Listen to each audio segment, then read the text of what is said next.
అమరావతి సచివాలయంలో black 1లో CM చంద్రబాబుతో deputy CM Pawan Kalyan భేటీ అయ్యారు. తాజా రాజకీయ పరిణామాలపై ఇద్దరు నేతలు చర్చించారు.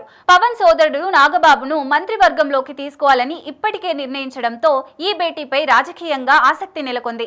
నాగబాబుకు ఏ శాఖలు ఇవ్వాలి, ముందుగా ఎమ్మెల్సీ చేసి మంత్రి పదవి ఇవ్వాలా, లేదంటే మంత్రి పదవి ఇచ్చాక ఎమ్మెల్సీని చేయాలా అన్న అంశంపై ఇద్దరి మధ్య చర్చ జరిగినట్టు తెలుస్తోంది.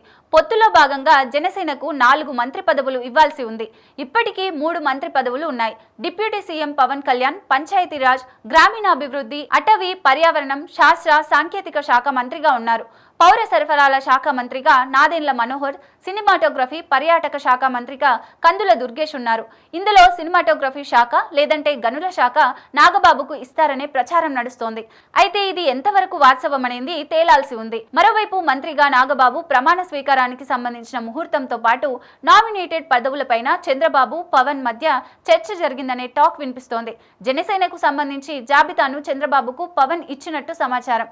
ఏ పోస్టులు జనసేనకు కేటాయించాలనే దానిపై త్వరలోనే ఓ లెక్క తేలే అవకాశం కనిపిస్తోంది. ఈ మధ్య సాగునీటి సంఘాల ఎన్నికల్లో కూటమి బంపర్ విక్టరీ నమోదు చేసిన క్రమంలో రాబోయే సహకార ఎన్నికల్లోనూ ఇదే తరహా సమన్వయం కొనసాగించాలని ఇరు పార్టీల అధినేతలు ఓ నిర్ణయానికి వచ్చినట్టు సమాచారం. గత 2 నెలల వ్యవధిలో ఇద్దరు నేతలు భేటీ కావడం ఇది 3వసారి.